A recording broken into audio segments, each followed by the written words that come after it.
യൂട്യൂബിൽ വീഡിയോകൾ അപ്ലോഡ് ചെയ്യുന്നവർക്കറിയാം, യൂട്യൂബിൽ മോണിറ്റൈസേഷൻ പ്രോഗ്രാം എനേബിൾ ചെയ്യണമെന്നുണ്ടെങ്കിൽ 4000 ഹവേഴ്സിന്റെ വാച്ച് ടൈം ഉണ്ടായിരിക്കണം. അതേപോലെ തന്നെ 1000 സബ്സ്ക്രൈബേഴ്സും ചാനൽ ഉണ്ടായിരിക്കണം. ഇത് ലാസ്റ്റ് 365 ദിവസത്തിൽ ഇത്രയും സബ്സ്ക്രൈബേഴ്സും ഇത്രയും അവേഴ്സിന്റെ വാച്ച് ടൈമും ചാനലിൽ ഉണ്ടെങ്കിൽ മാത്രമേ നമുക്ക് മോണിറ്റൈസേഷൻ എനേബിൾ ചെയ്യാൻ സാധിക്കത്തുള്ളൂ. ഇനി മോണിറ്റൈസേഷൻ എനേബിൾ ആയി കഴിഞ്ഞാൽ ഗൂഗിൾ ആഡ്സനുമായിട്ട് നമ്മുടെ ചാനൽ കണക്ട് ചെയ്യാനായിട്ട് സാധിക്കും.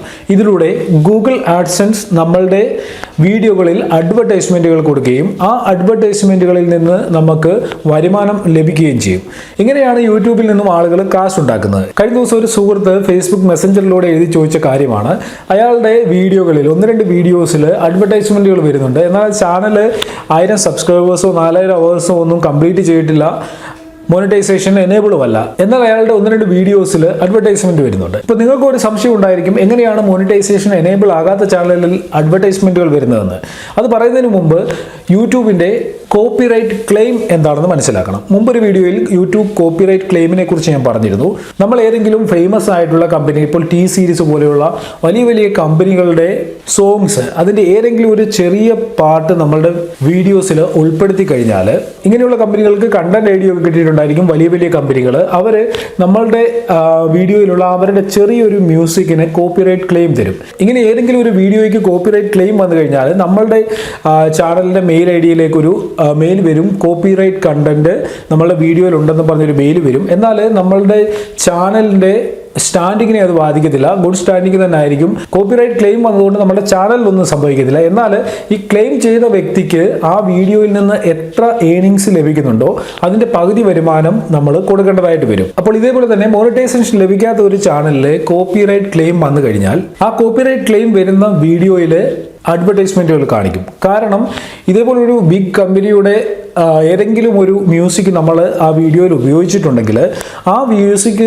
ഓൾറെഡി ഈ കമ്പനി മോണിറ്റൈസ് ചെയ്തിട്ടുള്ളതായിരിക്കും. അപ്പോൾ ആ മോണിറ്റൈസ് ചെയ്ത മ്യൂസിക്കാണ് നമ്മളുടെ വീഡിയോയിൽ ഉപയോഗിച്ചതെങ്കിൽ നമ്മളുടെ വീഡിയോയിലൂടെയും അഡ്വർടൈസ്മെന്റുകൾ കാണിക്കും. അപ്പോൾ മോണിറ്റൈസ് ആകുന്നതിന് മുമ്പ് ഈ രീതിയിൽ അഡ്വർടൈസ്മെന്റ് നമ്മളുടെ ചാനലിലെ വീഡിയോയിൽ വരാൻ തുടങ്ങി. ഇനി നമ്മുടെ ചാനൽ മോണിറ്റൈസ് ആയി കഴിഞ്ഞാൽ ഇതേ സെയിം വീഡിയോ തന്നെ ഈ അഡ്വർടൈസ്മെന്റ് മോണിറ്റൈസ് ആകുന്നതിന് മുമ്പ് കാണിച്ച വീഡിയോ നമ്മുടെ ചാനലിലുണ്ടെങ്കിൽ ഈ കോപ്പിറൈറ്റ് ക്ലെയിം ആരാണോ അയച്ചത് ആ വ്യക്തിക്ക് ഈ വീഡിയോയിൽ നിന്ന് കിട്ടുന്ന റവന്യൂവിന്റെ 50% പോകും, ബാക്കി 50% മാത്രമേ നമുക്ക് ലഭിക്കത്തുള്ളൂ. അപ്പോൾ മോണിറ്റൈസേഷൻ എനേബിൾ ആകാത്ത ചാനലുകളിൽ അഡ്വർടൈസ്മെന്റ് വരുന്നുണ്ടെങ്കിൽ അതിന്റെ കാരണം ഇതാണ്. നമ്മൾ എവിടെ നിന്നെങ്കിലുമൊക്കെ കിട്ടുന്ന മ്യൂസിക് ഒക്കെ നമ്മുടെ വീഡിയോകളിൽ ഇൻക്ലൂഡ് ചെയ്ത് കഴിഞ്ഞാൽ, ഉൾപ്പെടുത്തി കഴിഞ്ഞാൽ അതിന് കോപ്പിറൈറ്റ് ക്ലെയിം വരാനുള്ള സാധ്യതയുണ്ട്. കൂടുതലും കോപ്പിറൈറ്റ് ക്ലെയിം വരുന്നത് നമ്മൾ ഇൻട്രോയിലൊക്കെ ഉപയോഗിക്കുന്ന മ്യൂസിക്കിലാണ്. നമ്മൾ എവിടെ നിന്നെങ്കിലും ഒരു ഇൻട്രോ ഫ്രീ ആയിട്ടുള്ളത് ഡൗൺലോഡ് ചെയ്യും, പക്ഷേ അതിൽ ഉപയോഗിച്ചിരിക്കുന്ന മ്യൂസിക് കോപ്പിറൈറ്റ് ഫ്രീ ആണോ എന്നും പലപ്പോഴും നമ്മൾ ശ്രദ്ധിക്കാറില്ല. ചിലപ്പോൾ ഒരു 5 സെക്കൻഡ് അല്ലെങ്കിൽ 10 സെക്കൻഡ് ഒക്കെയുള്ള മ്യൂസിക് ആയതുകൊണ്ട് നമ്മൾ ശ്രദ്ധിക്കാറുമില്ല, വലിയ പ്രശ്നമൊന്നുമില്ല, നിങ്ങൾ ഉപയോഗിക്കും. എന്നാൽ അതിൽ കോപ്പിറൈറ്റ് ക്ലെയിം വരാനുള്ള സാധ്യതയുണ്ട്. അപ്പോൾ ശ്രദ്ധിക്കണം, നമ്മൾ യൂട്യൂബിൽ ഉപയോഗിക്കുന്ന മ്യൂസിക് ആയിക്കോട്ടെ, വീഡിയോ ആയിക്കോട്ടെ, ഇമേജസ് ആയിക്കോട്ടെ, എല്ലാം തന്നെ ഒറിജിനൽ ആയിരിക്കണം. കണ്ടന്റ് കോപ്പിറൈറ്റ് ആണെന്നുണ്ടെങ്കിൽ കോപ്പിറൈറ്റ് സ്ട്രൈക്കും കോപ്പിറൈറ്റ് ക്ലെയിമും ഒക്കെ വരാനുള്ള സാധ്യത വളരെ കൂടുതലാണ്. അപ്പോൾ ഇന്നത്തെ വീഡിയോ നിങ്ങൾക്ക് ഉപകാരപ്രദമായി കാണുമെന്ന് ഞാൻ കരുതുന്നു. വീഡിയോ ഇഷ്ടപ്പെട്ടിട്ടുണ്ടെങ്കിൽ നിങ്ങളുടെ സുഹൃത്തുക്കൾക്ക് ഷെയർ ചെയ്യുകയും വീഡിയോ ലൈക്ക് ചെയ്യുകയും ഈ വീഡിയോയെ കുറിച്ചുള്ള നിങ്ങളുടെ അഭിപ്രായങ്ങൾ വീഡിയോയുടെ താഴെ കമന്റുകളായിട്ട് അറിയിക്കുകയും ചെയ്യുക. യൂട്യൂബിനെ കുറിച്ചുള്ള പുതിയ അറിവുകൾ നിങ്ങൾക്ക് ലഭിക്കാനായിട്ട് ഈ ചാനൽ ഒന്ന് സബ്സ്ക്രൈബ് ചെയ്തേക്കുക. അതിനോടൊപ്പം തന്നെ സബ്സ്ക്രൈബ് ബട്ടൺ അടുത്തുള്ള ബെൽ ഐക്കണിലും ക്ലിക്ക് ചെയ്യുക. അതിലൂടെ ഞാൻ യൂട്യൂബിൽ വീഡിയോ അപ്ലോഡ് ചെയ്യുമ്പോൾ തന്നെ അതിന്റെ നോട്ടിഫിക്കേഷൻ നിങ്ങൾക്ക് നിങ്ങളുടെ മൊബൈലിൽ ലഭിക്കും. പെട്ടെന്ന് തന്നെ നിങ്ങൾക്ക് വീഡിയോകൾ കാണാനായിട്ട് സാധിക്കും. Okay friends, good bye.